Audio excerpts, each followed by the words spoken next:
মহাভারত, প্রথম অধ্যায়, আদিপর্বের শুরু। মহাভারতের কাহিনী শুরু হয় ঋষিদের এক মহাসভা দিয়ে।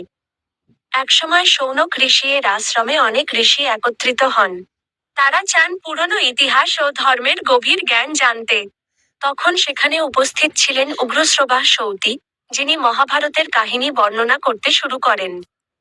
তিনি বলেন, এই মহাগ্রন্থটি রচনা করেছেন মহর্ষি বেদব্যাস। আর এই কাহিনী প্রথম লিখে দেন দেবতা গণেশ।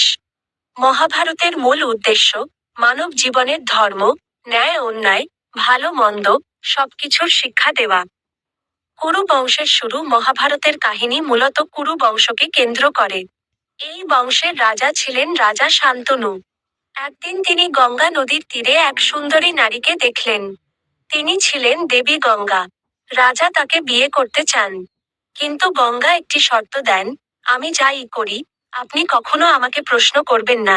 ভালোবাসার কারণে রাজা এই শর্ত মেনে নেন এবং তাদের বিয়ে হয়। 7 সন্তানকে নদীতে বিসর্জন। বিয়ের পর গঙ্গা একে একে 7টি সন্তানের জন্ম দেন, কিন্তু প্রতিবারই তিনি সেই সন্তানদের গঙ্গা নদীতে বিসর্জন দেন। রাজা শান্তনু খুব কষ্ট পেলেও প্রতিশ্রুতি রক্ষা করার জন্য কিছু বলেননি।